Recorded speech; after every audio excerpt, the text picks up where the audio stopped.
There is in fact nothing we love more than a good old-fashioned functional win. What's going on, y'all? My name is Joel on the track. I'm a music producer and audio engineer, and I have a digital production company helping musicians and music industry professionals present themselves online in whatever way they see fit, whether that be short-form content, long-form content, live streaming, single-camera podcast, multi-camera podcast, whatever it is you want to do, I'm the guy that can help you do it. So this week was relatively slow. I got a couple of things that are actually really functional. With some of the upgrades that I got from Jane, this week's win actually made a lot of sense. We'll get there. Let's talk about my week. So on Monday, as it's been for the last couple of weeks, I worked with Oriyan. In our one-on-one this week, we went over a lot of fundamentals when it comes to mixing, why you do certain things, why you're going to use an EQ, when you're going to use an EQ, understanding signal flow, and making sense of some of these things that you hear people talk about all the time. Whether it be that you need to throw a compressor on something, the way in which you should throw the compressor on, the type of compressor, all of these things are important. And a lot of content online tells you to do things kind of haphazardly, like, oh, they just present the information and kind of expect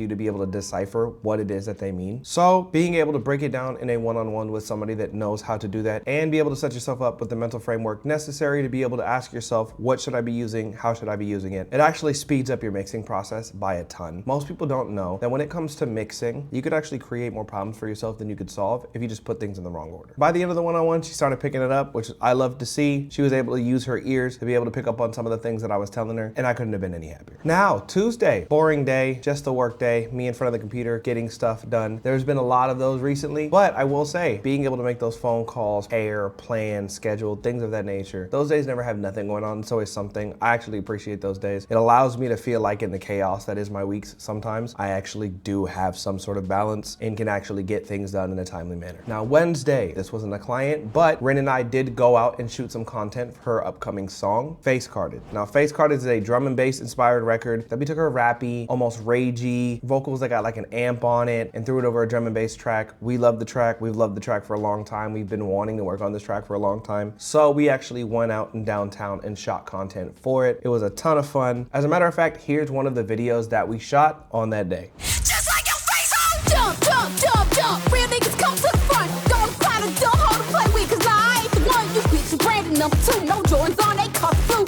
Stepping on these hoes, my white horses like you gotta do it. Release date on the record coming soon. Stay tuned. We actually sent the song into a couple of live streams. So far, we've gotten no negative reviews on it, so we're really excited. Now, Thursday, another day, scheduling and planning. Getting stuff done, sitting in front of the computer, all of the stuff, figuring out my system to be a consistent, seamless content making machine. And the reason for that will be told very, very soon. Another big thing that I want to talk about on those days, I do spend a lot of time in my Discord. I will actually get work done. Some of the people in my Discord can see what it is that I'm doing. Like typically I'll jump in there and 1 or 2 people might come in and see what I'm using, see how I'm doing stuff, which is really cool because I can actually show people the tools that I'm telling them that they should be using and how I utilize them. It's really exciting for me. I actually love teaching people stuff. And also too, if at some point I ever get to the point of looking to hire people, my guys that already kind of know my eye, have sat with me, it makes me feel comfortable that I have a warm pool of people to pull from, that I built trust with, that know what I'm looking for, that have actually done the process with me. If you want to learn some skills in video editing, live streaming, social media management, anything of that nature, join the Discord. I promise you pick up a lot of game. It's a bunch of musicians, so you actually get to learn some stuff in music. We will be doing stuff like having people pull up their projects and working on them together in the Discord too. It's gonna be a lot of fun. Make sure you join. Now on Friday, of course, gotta get up early, gotta take my butt all the way to the other side of town because it is the day that I live stream with Jane. We did the Indie Mama music review on Friday. We actually had a special guest stop by, which is Mike from Mentee, who also just so happens to be somebody that I'm working closely with. And of course, it is Jane's actual manager. So we started the stream with some fun conversations. We listened to some good music. It turned out to be a super sick day. Everybody had a good time. We heard some dope stuff. Everything went smoothly. The Friday streams don't typically have too many problems. Other than your average technical issues, we don't really see any issues on that stream. And you know your boy likes to have fun, wild out a little bit, and of course, eat some very delicious food. Saturday was a little busier for me than I anticipated. I typically don't have much to do on Saturday other than like a one-on-one or if I'm shooting an event. Before I did my Dropworthy stream, I actually did the EP release for an artist that I work closely with. Her name is B. Nikki. The team just finished up mixing her EP, so she had a release party over on the other side of Los Angeles. You hear that a lot. Los Angeles is one city, but it's all over the place, so I had to drive over about an hour. It was super dope. Got to see some people that I work with on the project that I hadn't gotten to meet yet, obviously. obviously. It was cool seeing Nikki. I wish I would have got some footage. For me, it was a kind of quick stop by trip because I had to get back to do the stream, but congratulations to Nikki. Super stoked that we got to finally finish the project, and I can't wait for people to hear it. After the EP release party, had to bolt all the way back over to downtown. Saturdays, I now do my drop ready stream. We go to multiple places, Twitch, YouTube, Instagram, TikTok. Not only did we have a good stream, hear some good music, have some people come up and give away some good game, but we had a special guest stop by. Jane actually jumped up on TikTok. I think a lot of artists are having a problem identifying who their target audience is.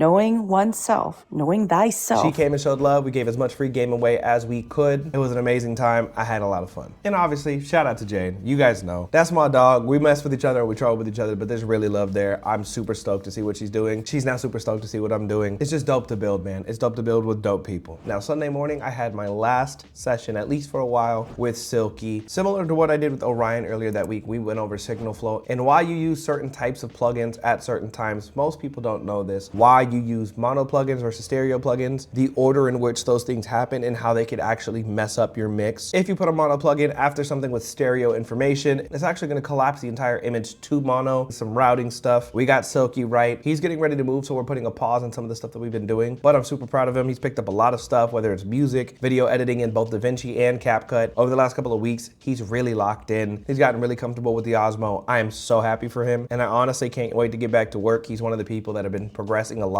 with the information that I'm giving him, so I'm stoked to see what he does with it so we can make sure we're still building that skill set. Now, y'all know I would normally go to the range with Rin. Unfortunately, I didn't feel that good that day. I had a crazy migraine. Instead, what ended up happening, one of the items that I saw on Facebook Marketplace not only became available, but I was able to go pick it up. And other than going live later that day, answering some questions on stream, helping some people out, as you guys know, I like to do that quite a bit. I think we could jump to the part of the video where I tell you guys what I found. Because it's actually multiple items, but they're all kind of the same thing. They all work together, and I might do a little bit more explaining than I normally would, but it's for the people that want to get into some video stuff. You're gonna have to understand a couple of things. So I'm gonna break this down smoothly and slowly. Hopefully it makes sense. Just try to follow along. It'll all make sense in the end, I promise. Before the explanation, what were the items that I picked up? We got the K&F Concept triple batteries and charger. We also scored some additional chargers from various companies, but they also charge the exact same batteries that I had. This one being from Ilano, these ones being from Jyjpb.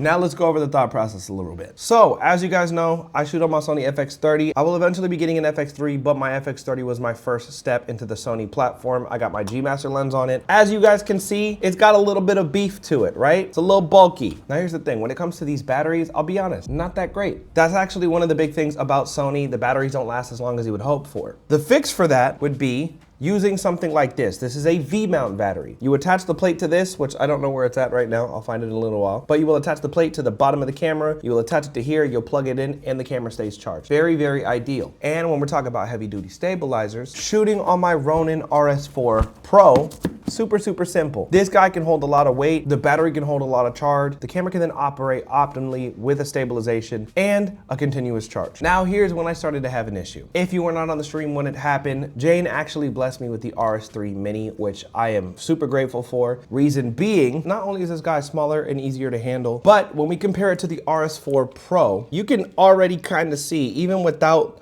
the stand, this thing is almost double the size. Do we see that? This thing is giant and quite heavy. Now, when we have the camera rigged up and I've got the V-mount battery on that and all that kind of stuff, that's amazing. Problem is, it becomes super, super heavy. That is where you would get stuff like harnesses and stuff to kind of help with the weight so that you can still keep it smooth. But when using this guy, my only real option with one battery is to try to shoot as optimally and as quickly as possible before the battery dies and or charge it consistently. On a shoot, that just becomes inconvenient. This coming with 3 batteries gives me not only the option of the battery that I have in there, but then I have 3 additional batteries on top of that. But this charger also has its problems. If I'm driving and moving around, I might have the issue of these chargers popping out of place. Even if I do have the ability to fast charge, I still might have issues. I like to try to cover as many bases as I possibly can, especially because stuff like this breaks all the time. It's not that it's expensive, it's very inconvenient, and it's always at the worst times. I want to be able to keep using my batteries as frequently as possible, especially if I'm on a shoot and we're trying to shoot multiple locations. I want to just be able to keep it moving. I actually found one guy selling all 3. All of these chargers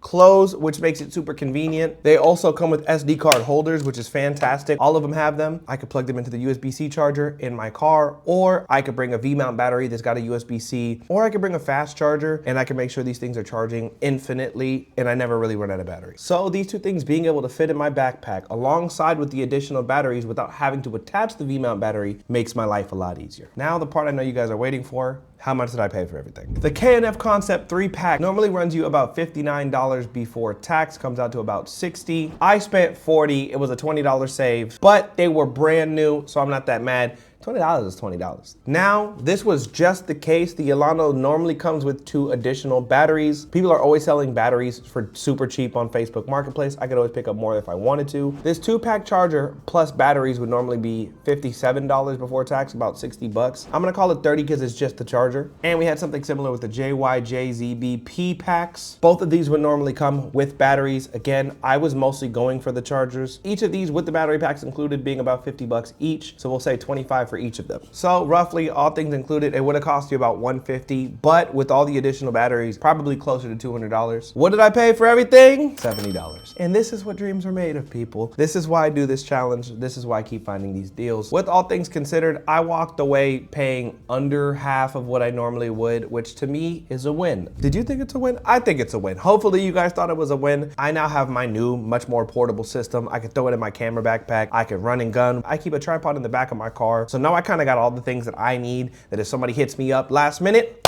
we can get straight to work. I love having a more portable system. I have the more high-end stuff. I've got the bigger stuff that takes a little bit more effort to use, but it's gonna be better for bigger budgets or on days where I know I'm gonna need the V-mounts, which I have multiple of, so I also have that in mind as well. So shout out to Oriyan and Silky for linking up with us. Congratulations to B Nikki. Thank you everybody that submitted to Dropworthy. You guys helped me make it a super, super dope week. And speaking of dope week, I've actually got some Gig to Gear updates for you. The homie Vagabond Beats, AKA my boy Jax, actually had a pickup from Facebook. He was able to pick up a 61 key MIDI off of Facebook Marketplace. I don't know how much he saved specifically. Maybe I'll get that information for you next time, but shout out to Jax. Congrats on your new MIDI. But if you do want to join the Gig to Gear Challenge, all you gotta do is tag me, add Joel on the track, and hashtag Gig to Gear Challenge. I wanna see what you guys are picking up. I wanna see you guys getting dope stuff. Utilize the internet to help you get the things that you want so you can create at the level that you guys wanna create at. I wanna see you guys win. And if you wanna follow me for game on music, production, streaming, content creation, or content strategy, y'all know what to do. Follow me at Joel on the track. If you want to see the work that I'm doing for my clients, you could follow me at On the Track Productions. That will be linked down below as well. It was a light week. It was a good week. This week already looks like it's getting ready to be busy. It's the first of the month. This is where people like to be active. Let me get my behind back to work before this takes me forever. I think I've talked long enough. I can't wait to see you guys next week. Dropworthy on Saturday, Indie Mama Music Review on Friday, and of course we got the Greenhouse stream on Thursday. Whole lot of stream stuff, music coming with Rin, more content to get done. I appreciate you guys watching. I will see you guys next week.